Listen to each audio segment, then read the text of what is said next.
마음을 정돈하시고 우리 찬송가 1장 만복의 근원 되신 하나님,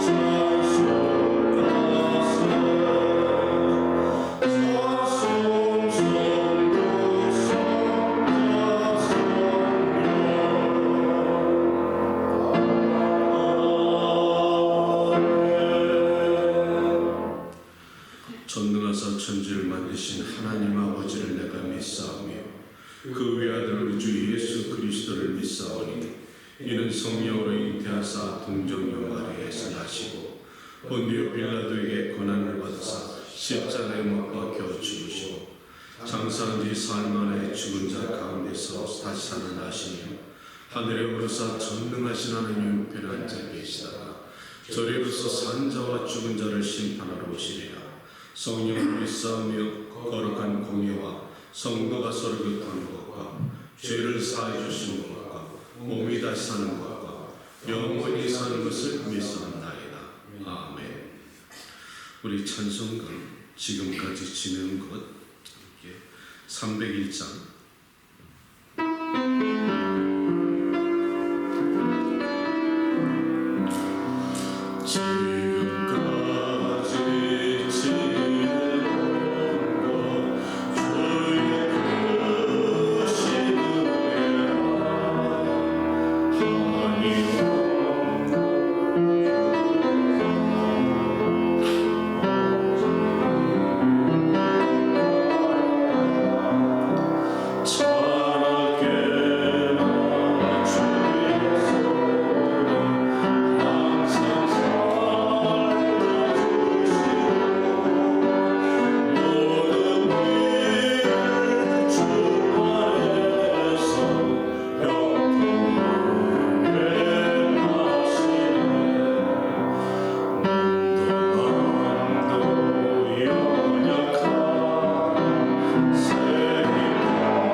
예배를 위해서 우리 제이콥 김 집사님 기도해 주시겠습니다.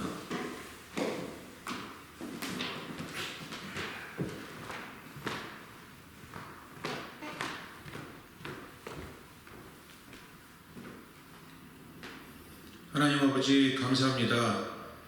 저희들을 한 주간 지켜주시고 이렇게 귀하고 아름다운 주일을 맞이하여 저희가 건강한 모습으로 이렇게 따뜻한 초소에 모여서 주님께 예배드릴 수 있게 하심을 감사드립니다. 한 주간 살면서 세상에 마음을 뺏기기도 하고 그리고 세상에서 많은 죄를 알게 모르게 지었으나 주님 저희가 연약한 것을 주님께서 아시오니 주님께서 저희를 용서하여 주시옵시고 저희가 실족하더라도 불쌍히 여겨 주시옵시고 주님 저희를 인도하여 주시옵소서. 주님 세상이 혼탁하고 조국과 미국과 또한 전 세계가 혼탁한 가운데 있습니다. 이럴 때일수록 믿는 저희들이 정쟁과 이념과 정치와 그러한 것들 세상 모든 위정자들의 일들을 생각지 않게 하시고 지금 이 순간에는 아직도 전쟁과 기아에 허덕이는 부녀자들과 죽어가는 불쌍한 영혼들을 먼저 생각하게 하옵소서. 기독교인들이 깨어서 정말 주님이 예수님께서 살아계실 때 이 땅에 오셨을 때 그리고 돌아가시면서 하셨던 일들을 생각하게 하시고 그들이 정치에 힘썼고 위정자들을 따라다니며 아첨을 일삼던 그런 사람들을 배척하셨던 그런 모습들을 생각하면서 우리가 올바른 모습을 찾을 수 있도록 주님께서 인도하여 주시옵소서.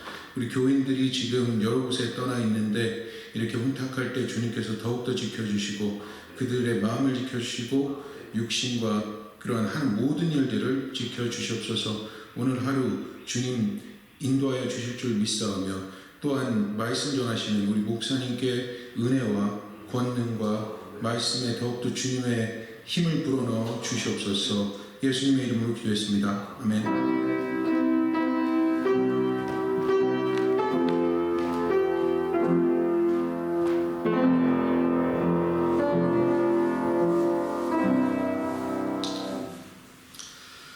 예, 공동 말씀드리겠습니다.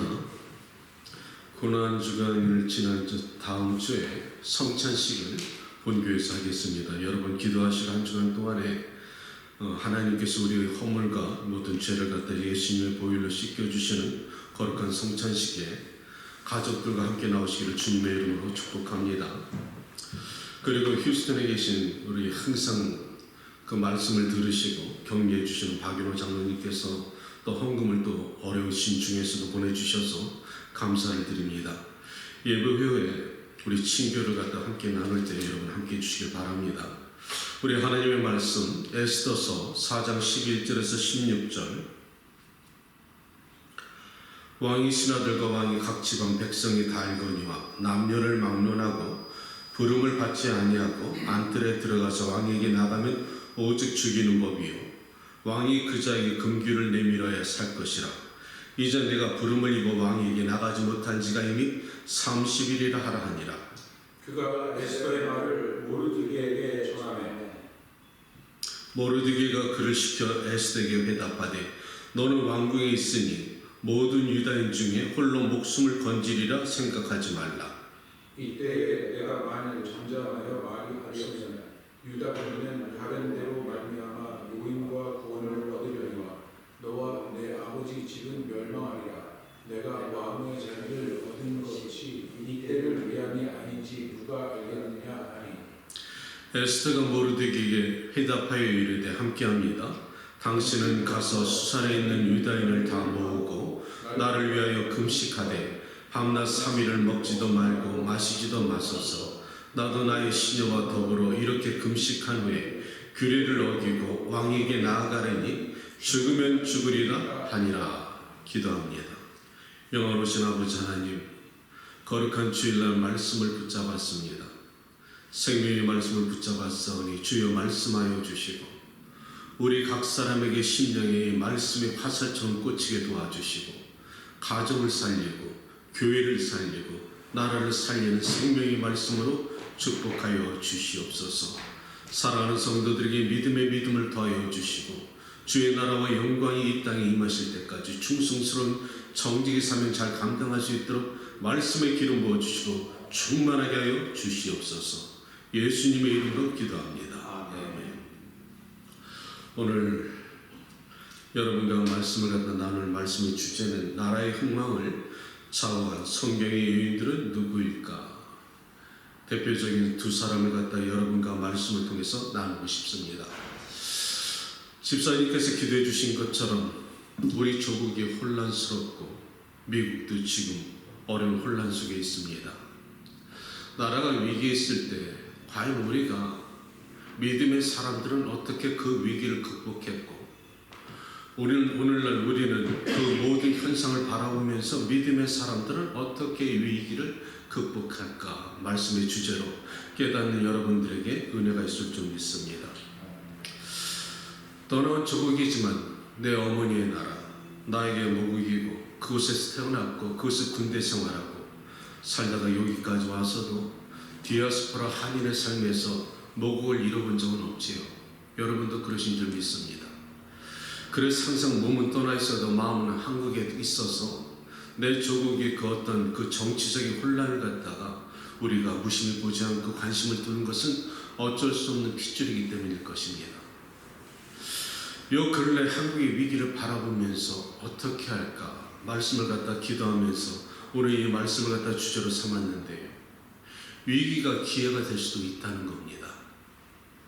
깨어 기도하는 국민과 하나님을 사모하는 국민과 백성들이 한마음으로 하나님께 기도할 때 역사의 흐름을 보면은 항상 하나님께서 사람이 할 수 없는 일을 행하시고 악을 악으로 갚으시고 선을 선으로 인도하시는 하나님의 섭리를 저는 오늘 말씀 속에서 두 여인을 통해서 말씀을 나누기 원합니다. 옛말에 속담에 집안에 여인이 잘못 들어오면 그 집이 어떻게 된다고 그랬죠? 망한다고 그랬습니다. 그런 의미에서 오늘 저는 두 여인을 갖다가 대조적인 모습을 나타내고 있는 말씀을 여러분과 편하게 나누기 원하는데요. 성경에도 얼마나 여인이 중요한가. 성경에도 잠언서 14장에 이렇게 말합니다. 지혜로운 여인은 집을 세우고 미련한 여인은 집을 허무느니라. 또 12장에 이렇게 말씀합니다. 어진 여인은 그 아비의 면류관이고 욕을 끼치는 여인은 그 지아비의 뼈를 썩게 하느니라. 야, 심하네요. 그런데 곰곰이 이 말씀을 갖다 묵상하다 보니까 맞다. 여러분 정말 여인들이 하고 싶은 말입니다. 이 말씀 꼭 새겨 들으시기 바랍니다. 여인이 지혜로우면 집안에서 남편을 바가지 긁더라도 밖에 나가면 그 남편을 존중하고 높이고 그 남편의 말씀에 순종하는 모습을 외부에서 바라보면 그 남편을 높이게 되어 있습니다. 그런데 자기가 남편을 갖다 무시하고 자신이 권위가 나타나는 것처럼 밖에 나가서 수많은 사람들 앞에서 하대하고 멸시하고 이렇게 남편을 존중하지 않으면 자신의 위치가 남편을 갖다 이렇게 기를 죽여서 높아질 것 착각하지만은 실상은 그녀 또한 멸시를 받게 되어 있다는 것이지요. 왕후의 대접을 받기 원한다면 왕을 세우라는 것입니다. 그러면 자연히 자신이 남편을 따라서 왕후가 되는데 내 남편이 개털이면 나는 개털 마누라가 된다는 것입니다. 그런데 이 간단한 진리를 모르면서 사람들이 가정에서 잘못 자식과 아내에게 남편에게 행할 때 그 영향이 집안으로 나타나고 크게는 나라에도 나타난다는 것이지요. 중국의 오나라에 왕 부차가 있었는데 이 부차가 서시에 빠졌습니다. 천하절생의 민혁에 빠지니까 나라의 국정을 갖다 살피지 않고 나라가 점점 이렇게 세력이 약해져 가면서 망해져 갑니다. 그때 오나라의 재상 오자사가 왕에게 말하기를 이렇게 말합니다. 왕이요, 하나라는 말이라는 왕비 때문에 망하였고 그리고 주나라는 달기란 여인 때문에 망하였고 그리고 그 한나라는 표사 때문에 망하였습니다. 주나라가. 따라서 왕이요, 당신께서 이렇게 서시를 사랑하는 것은 한 여인을 사랑하는 것은 나라에 망해져가는 위험한 요인이 될 수가 있습니다. 이렇게 추문을 했지만 결국 부차가 듣지 않고 결국 비참한 죽음을 서시와 함께 그렇게 맞이한다는 것을 우리는 역사를 통해서 알고 있다는 것이지요. 어떻게 생각하면은 나라와 모든 국가를 평정시키는 것은 왕이 될 수가 있고 남자가 될 수가 있는데 그 남자를 다스리고 위태롭게 빠지게 하는 것은 여인이 될 수가 있다는 겁니다. 이처럼 여인은 약한 것 같으나 실상은 강하다는 것이지요. 성경에 오늘 저는 두 여인의 대조적인 모습을 통하여서 어떤 여인은 나라의 위기를 극복하고 어떤 여인은 나라의 위기를 갖다 빠뜨리게 하는가. 첫 번째는 오늘 본문에 나타나는 에스더의 이야기입니다. 사실 구약의 이 말씀을 갖다 여러분과 나누기 원하면서 마치 드라마틱합니다. 너무 재밌습니다. 에스더가 왕후가 됐을 때 그때의 시대 배경은 페르시아 왕 아하스의 왕이 3년이 되던 때 이야기입니다. 페르시아 왕이 그 바벨론 제국을 무너뜨려 버렸습니다. 그리고 나라가 평정이 됐는데 서쪽으로는 인도와 남쪽으로는 애국과 그리고 구스에까지 온 나라가 평정이 되어 버렸습니다. 대단한 대제국이죠. 그러니까 이 아하스 왕이 너무 기뻐가지고 3년이 지났을 때 각 도성에 있는 방백들과 수많은 지도자들과 신하들을 불러서 잔치를 벌이는데 180일 동안 벌입니다. 그때 왕이 술에 한 잔 권하게 취했는지 흥이 나서 한다는 말이 자신이 백성들 앞에 자랑하고 싶은 것이 있었는데 자신의 아내요 왕후인 와스디입니다.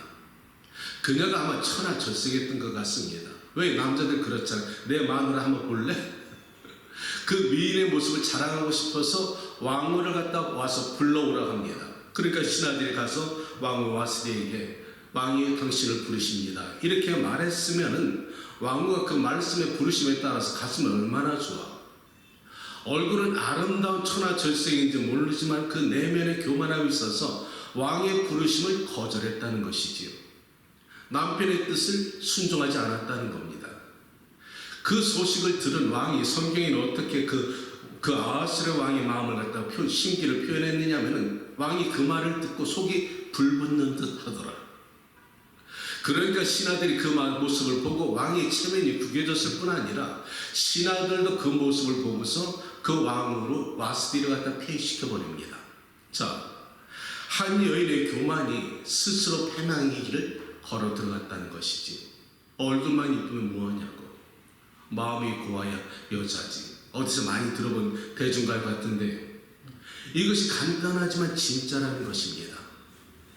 여인이 아무리 얼굴이 이뻐도 내면이 성숙하지 못하면 가정에 평안이 없고요. 집안이 보금자리가 되지 못합니다. 사랑하는 성도 여러분, 특별히 이 자리에 남편들도 계시는데 집에 들어갈 때 기쁘고 편안하고 기대하면서 들어가십니까? 그렇다면 여러분의 가정의 아내는 참 현명한 여인입니다. 그런데 집에 들어갈 때 마음이 무겁고 내 보금자리가 더 이상 보금자리가 아니고 부담이 되는 것은 그 아내가 어떤 문제가 있다는 겁니다. 가정은 남자들에게 보금자리가 되어야 됩니다. 안식처가 되어야 됩니다. 그렇게 아내들이 만들어주면 그 남편이 밖에 나가서도 영향력 있는 사람이 될 수가 있다는 것이지. 그런데 이 와스디는 스스로의 그 미모에 빠져가지고 교만한 거로 결국 폐위되고 맙니다. 자, 나라의 왕후가 비워졌으니 어떻게 될까요? 왕후를 뽑아야 되겠죠. 그때부터 페르시아 왕이 그때 온 도성에 그 조서를 내려서 금원령을 내립니다. 각 도성에 있는 가장 아름다운 처녀들을 후궁으로 불러들여서 그 가운데 가장 곱고 아리따운 여자를 이제 왕으로 선발하게 되는데 그 가운데 이 성경은 한 사람을 갖다 조명해 주고 있는데 모르드게라는 사람이 그때 수산성에 살았더라. 그런데 그는 바벨론에게 포로가 되어서 예루살렘에 잡혀온 자인데 그는 베냐민 사람 지파였더라. 그에게는 죽은 삼촌의 딸이 있었는데 그녀의 이름은 에스더고 그녀는 심히 곱고 아름다웠더라. 결국 이 에스더가 뽑혀서 왕궁에 들어가게 됩니다. 그러면서 여러 가지 그 사연을 지나서 결국 왕의 사랑을 받고 왕후가 되는 것이 오늘 본문 배경의 이야기입니다.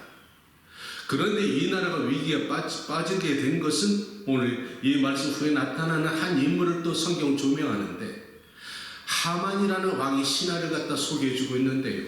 그는 근본이 누구냐? 아각 사람 하만이 있는데 그 왕 아하스의 왕이 신임을 받고 그는 총리 같은 높은 지위를 받았다는 것이죠. 그런데 성경 그 하만을 소개할 때 아각 사람이라고 소개합니다.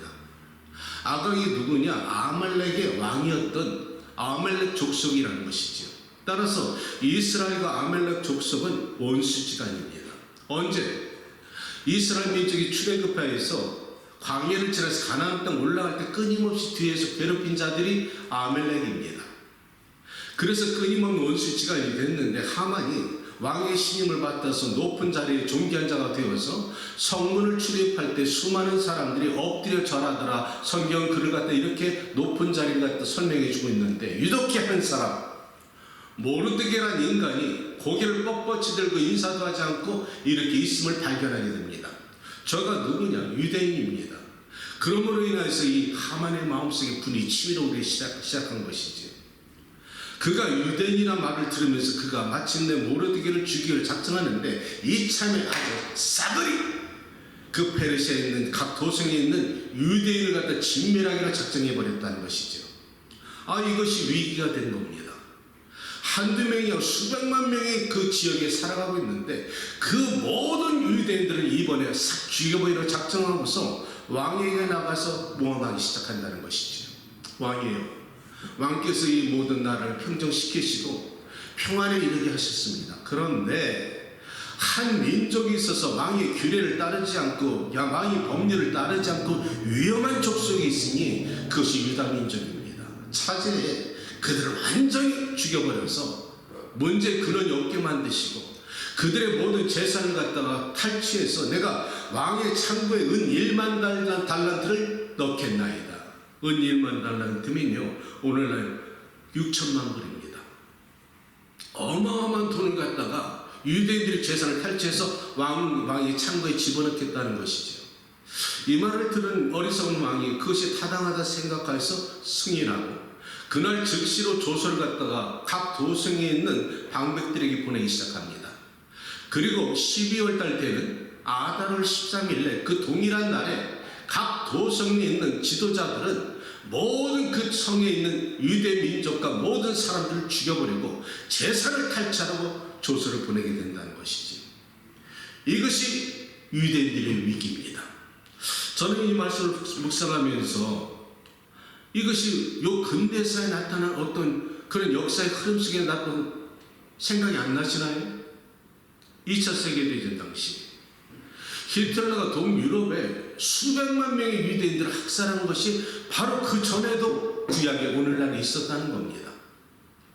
그런데 이 위기를 어떻게 하나님의 은혜로 극복했을까? 성경은 이것이 위기가 닥쳤을 때 모르드게가 그 소식을 듣고 나서 자신뿐 아니라 온 유대 민족이 이제 죽음의 앞에 서 있다는 걸 생각하고 나서 성문에 가서 금식하며 베옷을 입고 기도하기 시작했다는 것이죠. 이 소식을 들은 그 에스더가 그 소식을 듣고 시종을 보내서 어찌된 일입니까? 이렇게 말할 때 오늘 본문 말씀이 그 말입니다. 모르드게가 말하는 것이지. 에스더여 들어라. 지금 모르드게가 온 도성에 있는 12월 달 아달월 13일에 유대 민족을 완전히 죽이기로 작정했으니 이 위기를 어떻게 할 것이냐. 너는 왕에게 나가서 이 사정을 아뢰어서 이 위기를 갖다가 도와달라 해라. 이렇게 말할 때 에스더가 말하는 본문의 내용이 뭔가요? 왕에게 나갈 때는 왕의 허락 없이 왕의 뜰 안에 들어가면 누구를 막론하고 죽게 됩니다. 더군다나 나는 지금 30일 동안에 왕의 부르심을 받지 못했습니다. 무슨 뜻일까요? 사랑의 총애가 떨어졌다는 겁니다. 왕의 마음이 좀 멀어졌다는 겁니다. 그도 그럴 것이 세계 대제국의 왕의 후궁이 얼마나 많았겠는가. 세상의 절세 미녀들을 다 뽑아갖고 있었을 때 그 에스더만 바라보고 살았겠는가. 그러니까 30일 동안에 왕의 총애를 받지 못하여서 왕의 허락 없이 들어가면 나는 죽게 됩니다. 이 말을 갖다 지금 에스더가 하는 것이죠.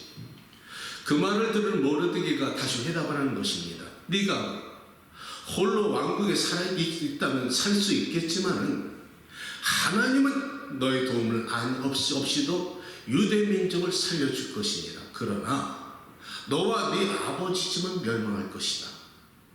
네가 오늘 이 중요한 말씀을 바로 이겁니다. 네가 오늘 왕후의 자리에 있는 것이 오늘 이때를 위함이 아니겠느냐. 아멘.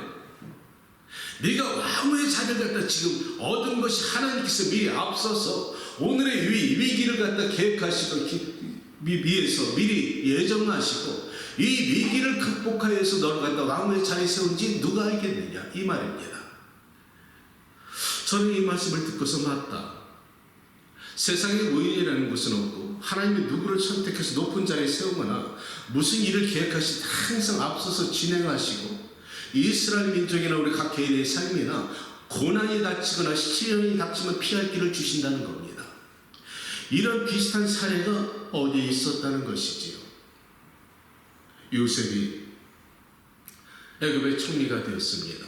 참 재미있는 것은 애굽의 총리가 되어서 애굽과 자기 아버지가 계신 곳이 그렇게 지역적으로 멀지가 않더라고요.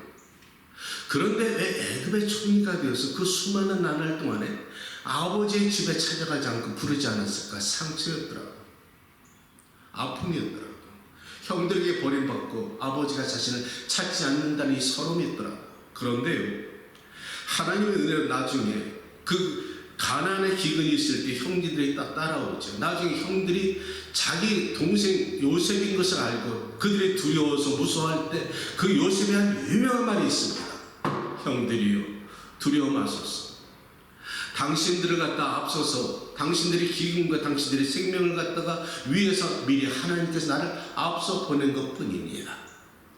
따라서 나를 보내신 이는 하나님이십니다. 이 때를 위해서. 이것이 하나님의 섭리라는 것이지요.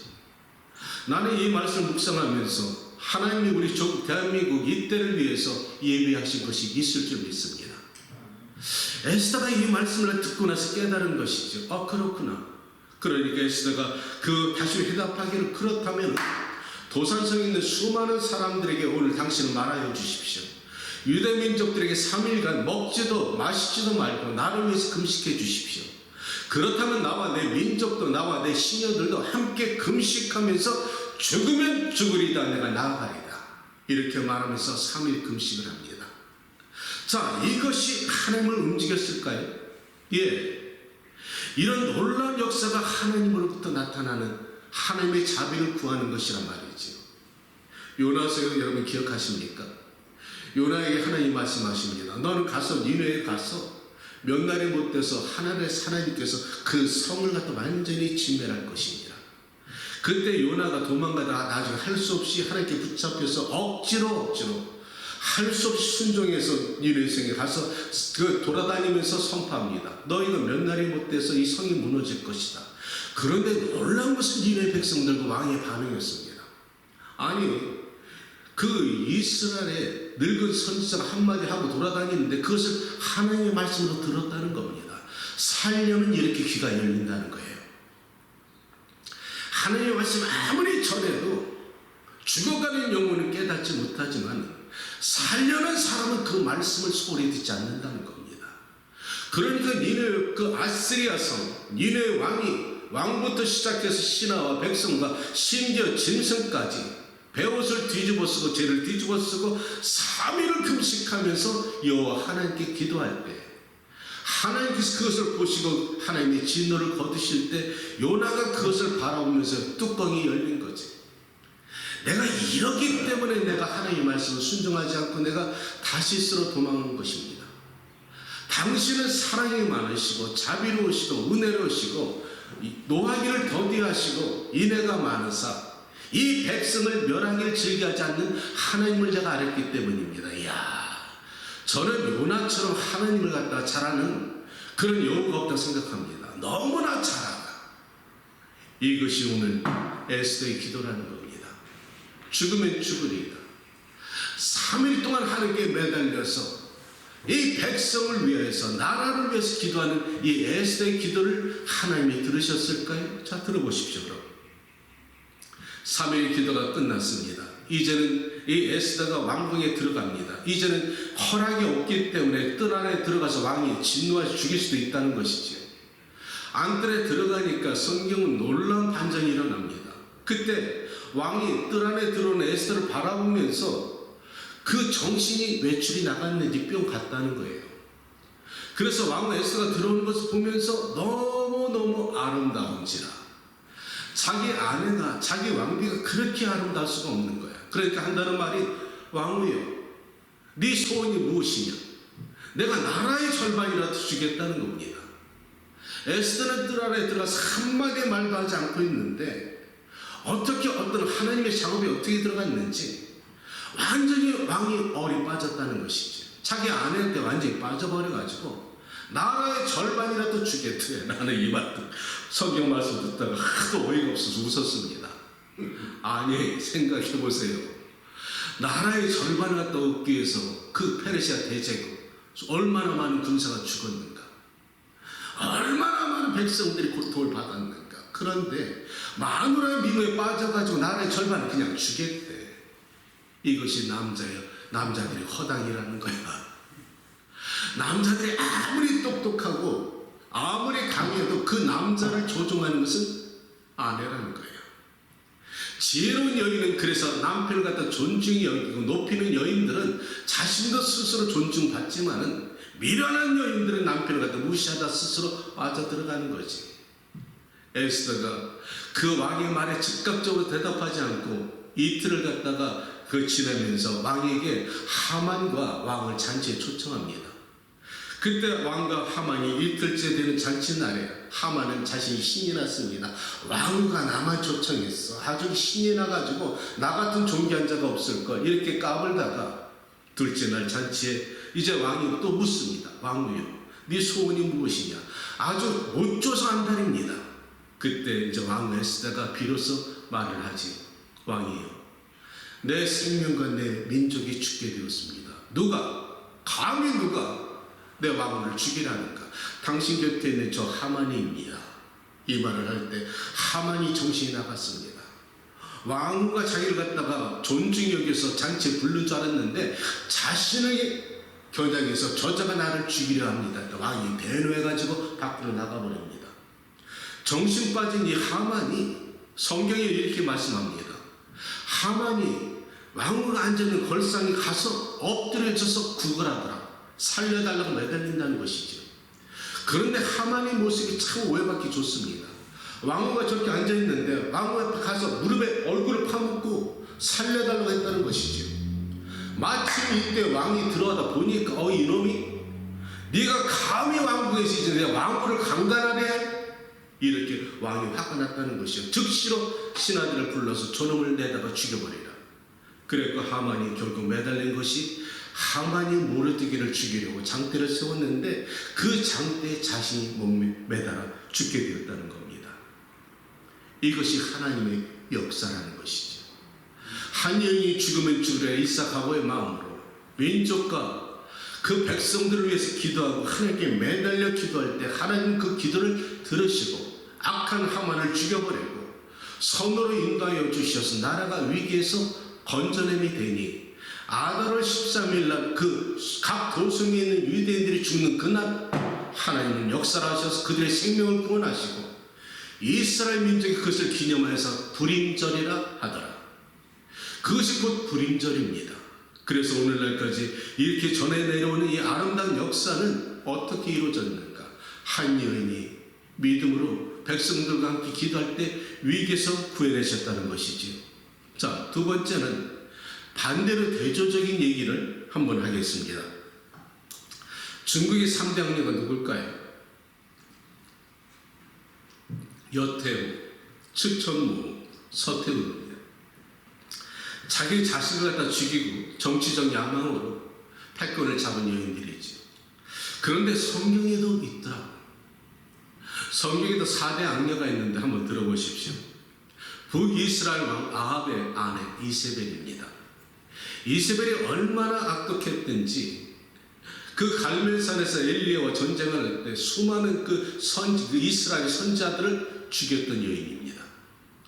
얼마나 악독했든지 나중에 예후가 자신을 죽이려 오고 아합을 죽이고 자신을 죽으려 성안에 들어올 때 죽는 순간까지도 머리를 단장하고 성경에는 없지만 아마 립스틱 짙게 발랐겠지요.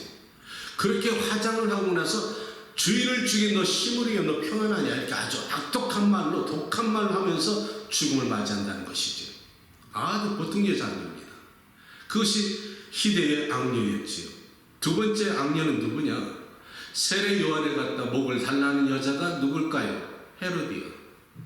딸 살로몬을 통해 가지고 세례 요한을 갖다 참수시켜서 받은 사람이 헤로디아입니다. 세 번째 악녀는 삼손을 갖다 꼬여서 그 실족하게 한 삼손을 죽게 한 요녀 드릴라입니다.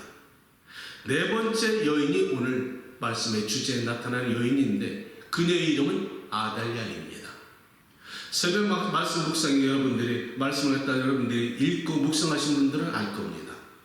이 아달랴가 누구냐? 그 근원이 이세벨의 딸입니다. 이야. 그런데 남유다 왕 여호람이 어떻게 북이스라엘과 사돈을 맺으랬을까? 그때 아합과 이세벨의 딸이 아달랴인데 정략적인 결혼을 통해서 평화를 이루려 했는지 여호람이 이세벨의 딸 아달랴를 데리고 와서 남유다의 왕으로 삼은 때부터가 이 나라의 비극이 시작됐습니다. 그 어미 그 딸이라 보고 배우고 자란 것이 우상을 섬기고 음행을 하고 바알 산당을 짓고 이런 그 악행이 이 남유다까지 들어와서 아시아가 여호람이 초기에는 정치를 잘했습니다. 그런데 아내가 잘못 들어온 거로 아내의 영향을 받아서 나중에 산당을 짓고 하나님께 죄를 짓게 됩니다.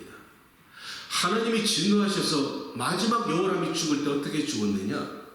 창자가 빠져나온 병으로 죽게 됩니다. 비극이지. 여호람이 그 죽고 나서 그 아들 아하시아가 그리고 나서 그때 7대 왕이 됩니다. 그 아하시아 7대 왕이 됐는데 그 어미 아달랴가 어떻게 했느냐? 성경은 이렇게 말합니다. 아달랴가 그 아들 아하시아를 갖다가 꼬여서 악으로 달려게 하더라. 어미가 자식을 선한 길로 인도한 것이 아니라요. 아들을 갖다 악한 길로 달려가도록 어미가 갖가지 일을 행했다는 겁니다. 결국 아하시아가 하나님의 사랑을 받지 못하고 하나님을 떠나서 1년 만에 죽게 됩니다. 자, 그렇다면 아하시아 다음에 그 아들들이 이제 왕위를 계승해야 되는데 놀라운 일은 이때 일어납니다. 아달랴가 보니까 자기 아들들도 죽고 남편도 죽었습니다. 남은 것은 손자들밖에 없네. 그렇다면 그 손자 중에 하나 장자를 갖다 왕위로 계승시켜야 되는데 이 아달랴가 정치적 야망으로 눈이 돌아가지고 손자들 성경에 말씀하기를 왕손들을 싸그리 죽였다는 겁니다. 아니 손자를 어떻게 죽이냐고. 여러분 저도 손자가 있는데요. 할아버지와 할머니들의 자랑은 손자 손녀입니다. 나중에 이제 장가 드리고 얼마나 예쁜가. 그 손자는 아들보다 기쁜데 아니 어떻게 할머니가 자신의 정치적 야망으로 유다를 갖다 통치하려고 손자들을 싹 죽이느냐. 이게 유다의 위기가 찾아온 것이죠. 그런데 하나님께서 이 말씀을 갖다 우리가 묵상하면은 하나님께서 다윗 왕에 약속하지 않았는가? 내가 너를 사랑하는 거로 네 모든 자손들의 다윗의 왕가의 핏줄이 끊어지지 않게 하리라. 하나님이 그렇게 약속하셨는데 어떻게 아하시아의 모든 아들들이 죽었다면 그 왕손이 끊어진 거 아닌가?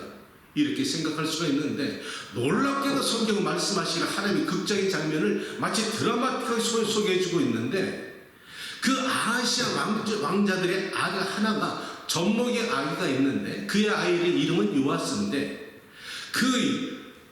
아하시가 죽고 왕자들이 죽을 때 그 고모가 되는 여호스밧이 그 어린 아기를 유모의 침실에 숨겨가지고 그 아이의 생명을 보존하더라 이렇게 말합니다. 이거 완전 사극입니다. 그 아이가 젖먹이 아이가 아달랴의 딸입니다. 요아스의 고모가 됩니다. 그 아달랴의 딸이 여호스밧이 그 아기를 유모의 침실에 숨겨가지고 그 남편이 여호야다가 제사장이 7년 동안에 그 아이의 생명을 감추고 보살펴서 그 나이가 7살 때 될 때 이 여호야다 제사장이 남유다를 돌아다니면서 다윗의 왕손 중에 한 명이 살았으니 그 아이의 이름은 요아스다. 따라서 왕자가 다 죽은 것이 아니라 왕손은 계승시킬 수 있다 이렇게 말하여서 수많은 방백과 군사들을 모아가지고 날이 이르러서 여호와의 성전에 모이게 하고 3대로 나눠갖고 여호와의 성전과 성밖과 성문 밖에 배치시킵니다. 그리고 7살 아들 이 요아스를 불러다가 이렇게 앉혀놓고서 거기에 기름을 붓고 율법책을 주고 거기에 면류관을 씌우고 이가 바로 7살의 유다 왕이 된 요아스입니다. 이 말을 들은 아달랴가 자기 손자들이 다 죽은 줄 알았는데 갑자기 손자 한 명이 나타나가지고 지금 여호와의 성전에서 지금 기름 부어 유다 왕이 된다니까 뛰어와서 반역이라 하니까 여호야다 제사장이 군사들을 시켜서 거룩한 여호와의 성전에 피를 흘리지 말고 저 여자를 붙잡아다 밖에 내가서 칼로 죽여버리라 해가지고 결국 아달랴의 통치는 7년 만에 끝납니다. 이 기가 막힌 악한 여인의 운명은 비참하게 그렇게 끝났다는 것이죠. 위기를 갖다 나라에 빠지게 한 여인의 그 결말이 결코 아름답지 않다는 겁니다. 여기서 우리는 깨닫게 되는 것이 무엇일까? 역사의 흐름을 갖다 주관하시고 인도하시는 것은 하나님이다. 하나님은 항상 내 민족과 하나님의 백성들이 위기에 빠졌을 때는 그것을 갖다가 방관하시는 것이 아니라 어떤 환경 속에서 예비하시고 역사하시고 구원의 역사를 이루어가신다는 겁니다. 그런데 저는 참 재미있는 것이 아니 어떻게 이렇게 악한 아달랴에게 이런 요스박 같은 착한 여인이 나타날 수가 있을까? 저는 이 말씀을 갖다가 묵상하고 이런 생각을 해봤습니다. 사람이 태어날 때는 각 천성이 있습니다. 그렇죠? 천성이 있는데 자식을 키워보면 어떤 자식은 태어날 때부터 가만히 놔도 순하고 착한 성품이 있고 어떤 녀석은 가르쳐주지도 않았는데 아주 고집스럽고 말 안 듣고 악한 일을 다 골라가면서 하고 아주 나쁜 성격을 갖고 있는 자식이 있습니다. 이것은 선천성으로 갖고 태어납니다. 그런데 선천성보다 더 중요한 것은 후천성이라는 것이죠. 후천성으로 믿음의 가정에서 아이들이 아무리 태어날 때 악한 성품을 가졌어도 부모가 아름답게 말씀과 사랑과 아름다운 양육을 하면 그 아이는 변할 수가 있다는 겁니다. 그 아이는 분명히 변할 수가 있다는 것을 누구로 통해서 우리가 알 수가 있느냐? 사울입니다. 사울이 얼마나 잔인했는가? 그리스도인들을 죽이는 게 아주 주저하지 않고 눈 하나 깜짝하지 않고 죽인 사울이 변화받은 것은 성령의 능력으로부터 왔다는 것이죠. 사람 변하기 어렵습니다. 예, 절대 변하기 어렵습니다. 그런데 사람이 변할 수 있는 딱 한 가지 길은 여호와의 능력이 내 안을 변화시킬 수가 있다는 것이죠. 그것을 어떻게 하느냐? 가정이라는 것입니다. 에스더는 모르드게의 신앙을 따라서 믿음의 여인으로 자라났고 아달랴는 그 어미 이세벨로부터 통해서 배운 것이 바알 산당을 섬기고 우상을 섬기고 죄악된 짓을 다 따라했기 때문에 아달랴는 그 안에서 그렇게 멸망에 들어갈 수밖에 없었다는 것이죠. 무엇을 갖다 주시는 교훈이냐? 가정입니다. 어미들이 어떻게 가정을 갖다가 잘 다스리냐에 따라서 남편이 높은 자가 되고 성품이 아무리 고약할지라도 그 자식이 변화받고 하나님의 아들과 딸이 되면 변화가 가능하다는 것입니다. 우리가 잘 알고 있는 신앙의 유산을 남겨준 그 믿음의 어머니 디모데의 어머니 로이스와 유니게, 그 디모데는 어머니 로이스와 유니게 할머니로부터 신앙의 유산을 받았다는 것이죠. 그것이 변화가 나타난다는 것입니다.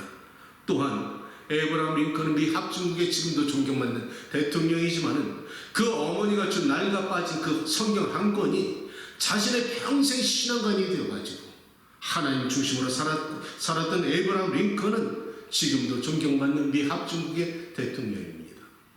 또한 세계의 탕자였던 어거스틴을 변화시킨 것은 어머니의 눈물의 기도였고요. 세계의 재벌이었던 락펠레는 그 어머니가 10가지 유언을 주어서 그가 하나님의 놀라신 사랑과 축복을 받았는데 그 10가지 유언 중 대략 이렇습니다. 하나님을 최우선으로 섬겨라. 목사님의 말씀에 순종해라. 10의 1조를 갖다 철저해라. 구제해라. 하나님의 말씀에 순종해라. 이 말씀을 통해서 락펠레는 그 말씀 유언을 따라서 충실히 행했을 때 하나님의 능력과 축복을 받았다는 것이라면 오늘날 우리가 조국과 미국의 위기가 있다는 것을 인정합니다. 그런데 여러분과 내 능력으로 되지 않는다는 것이죠. 그러나 오늘 에스더의 말씀을 통해서 할 수 있는 것이라고 해야 된다는 겁니다. 느헤미야는 총독이었습니다. 나라가 위기에 빠졌고 예루살렘 성전과 성문이 무너졌을 때 총독으로서 할 일은 다 했다는 것이죠. 그러나 예레미야는 영적으로 기도와 국민들을 각성시키는 대혁명을 일으켰다면 기독교가 할 수 있는 것은 해야 됩니다. 나라가 공산주의 사상만큼은 들어가지 말아야 된다는 것이죠. 사상과 이념을 떠나서 공산주의 사상이 내 조국에 들어오게 되면 기독교가 먼저 탄압을 받게 되고 저 북쪽을 보라보면 알 거 아닙니까? 최소한 내 나라가 위기에 빠지지 않도록 백성들과 기독교인들과 함께 지도자들은 기도해야 된다는 것입니다. 마지막 말씀을 정리하면서 자식들은 어미의 젖을 먹고 자랍니다. 그러나 자식의 성장은 어미의 사랑을 먹고 자랍니다. 그러나 그 자식의 인격 변화는 믿음입니다. 믿음에는 없다는 것이죠. 안 변합니다. 그런데 여러분 자식들이 성령 세례받은 순간에 변화받는 것은 확실합니다. 사랑 못합니다. 나도 내 자식을 키워보지만 하나님만이 하실 수가 있고 내 스스로 나 자신을 바라봐도 내 어머니 아버지 하나를 변화시키지 못한 거 하나님이 하시더라는 것이죠.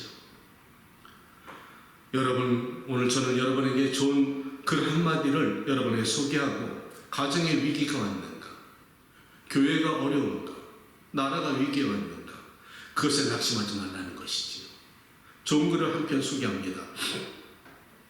하늘이 장차 큰 인물이 될 사람에게는 그 배를 반드시 굶주리게 하고 그 뼈를 아프게 하여 그의 의지를 시험하나니 그가 장차 큰 일을 맡았을 때는 그 기국과 역량을 시험하기 위함이니라. 따라서 인생이 큰 시련을 만났거든 자신이 하늘에 선택한 자가 아닌지 한번 뒤돌아 생각해 보라는 것이지요. 시련을 무서워하지 말라는 겁니다. 시련 가운데 내가 어떻게 올바른 성적으로 살아가고 있는가, 고난과 역경 속에서 내가 하나님의 말씀대로 올바로 살아가고 있다면 그 역경과 시련이 훗날 하나님께서 큰 역사를 이뤄서 아름다운 하나님의 역사를 이뤄가는 귀한 인물로 사용하신다는 겁니다. 오늘 내 조국을 생각하면서 나라를 갖다 흥망을 갖다 좌우게 한 두 여인을 소개하면서 어떻게 해야 될까? 기도입니다. 비록 몸은 떨어져서 외국에 살아오는 우리일지라도 우리가 할 수 있는 것은 나라와 민족을 위해서, 내 족을 위해서 기도할 때 사람이 할 수 없는 것 하나님의 놀라신 능력으로 대신할 줄 믿습니다. 생명이 되시는 아버지 하나님, 하나님의 말씀을 통하여서 우리가 깨닫는 바를 알기 원합니다. 이 말씀을 통하여서 에베네셀의 하나님께서 오늘까지 내 조국을 지켜주셨는데 그 부모님들의 눈물과 헌신을 기억하게 하시고, 하나님 내 조국이 교만하지 않게 하시고 겸손히 주를 바라보게 하시며 교회마다 자정 능력을 회복하게 하시고 회개하게 도와주시고 하나님께 매달려 기도하는 지혜로운 민족 만들어 주시옵소서. 오늘 드려지는 찬양과 그 기도 가운데 성령이 불같이 임하여 주시고 우리 내면도 변화시켜 주옵소서. 예수님의 이름으로 기도합니다. 아멘. 우리 말씀을 묵상하면서 우리 함께 에베네셀의 하나님,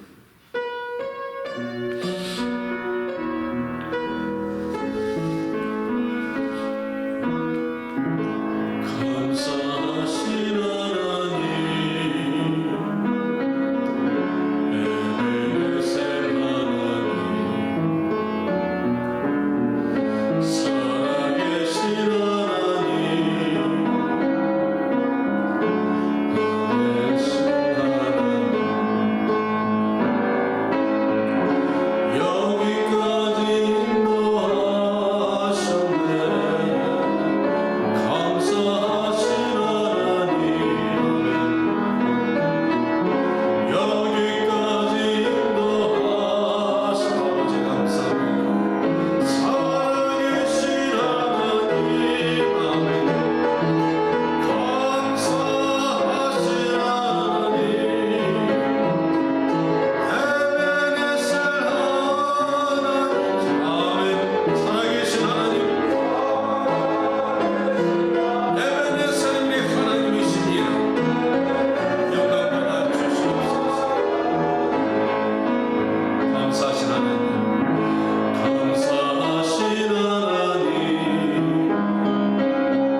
지혜로워서 능력 있어서 살아온 것이 아니고 내 건강을 내가 스스로 지킨 것도 아니고 하나님이 여기까지 지켜주신 그 은혜를 잊지 말게 도와주시옵소서. 멸망으로 다스리는 아버지 백성들은 하나님의 은혜를 잊어버리고 감사를 잃어버리는 백성들이지만 작은 것에 감사할 줄 알고 오늘날까지 인도하신 에베네셀의 하나님께 감사할 줄 아는 이 민족과 백성들은 반드시 살 줄로 믿사오니 내 조국 내 백성들이 하나님의 사랑과 은혜를 잊지 말게 하시고 감사를 잊지 말게 하시고 눈물로 하나님께 회개하면서 이 위기를 하나님의 손에 맡길 수 있기를 원합니다. 전쟁은 너에게 속한 것이 아니라 내게 속하였다 말씀하신 것처럼 흑암의 권세는 물리쳐 주시고 악의 권세를 그 아버지 하나님 물리쳐 주시어서 선한 영향으로 나타나는 대한민국의 조국이 될 수 있게 도와주시고 우리가 살아가고 있는 이 땅이 성경 66강 말씀으로 돌아가는 이 아름다운 이 합중국이 되게 도와주시고 하나님의 학교와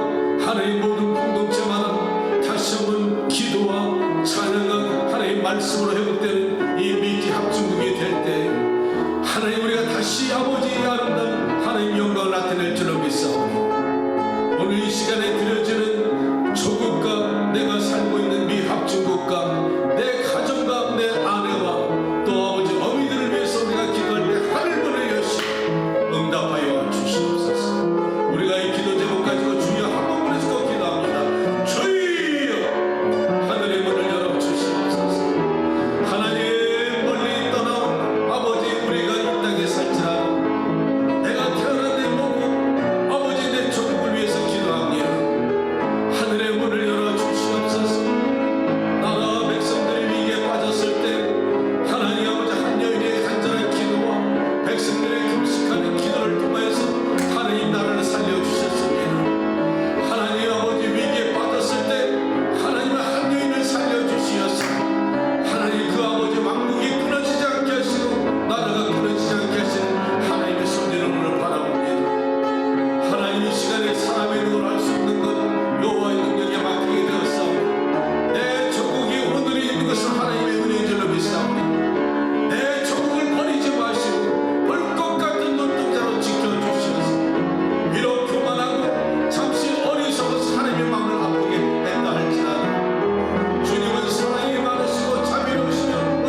조국과 이미 합중국과 전쟁이 포하고 멈추고 세상의 악이 멸절되는 것은 하나님만이 하실 수가 있사오니 역사의 주관자이시며 역사의 오늘날까지 흐름을 인도하신 아버지 하나님, 하나님의 주권이 무엇인지 하나님의 뜻이 무엇인지 우리는 알 수가 없지만 주님 당신의 뜻이 이 땅에 이루어지길 원합니다.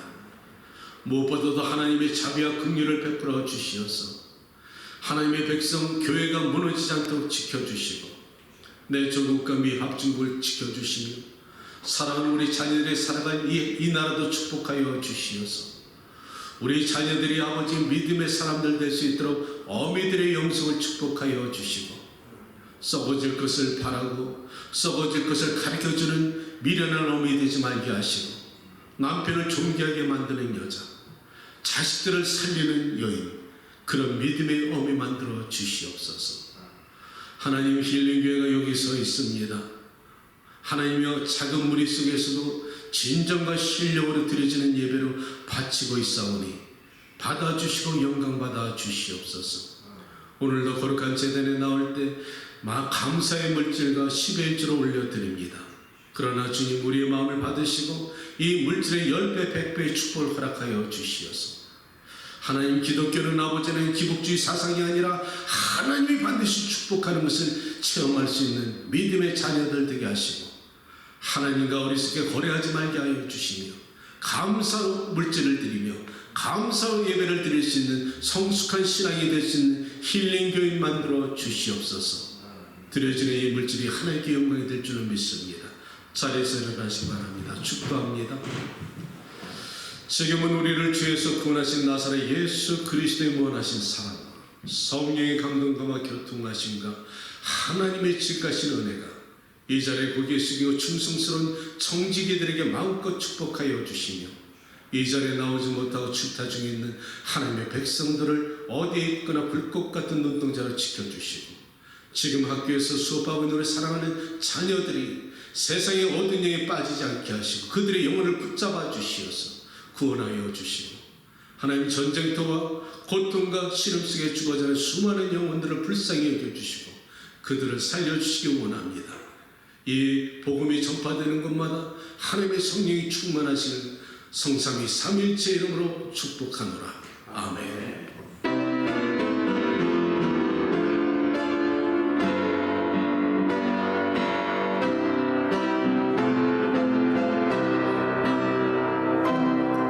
예배 마쳤습니다. 하나님께 감사.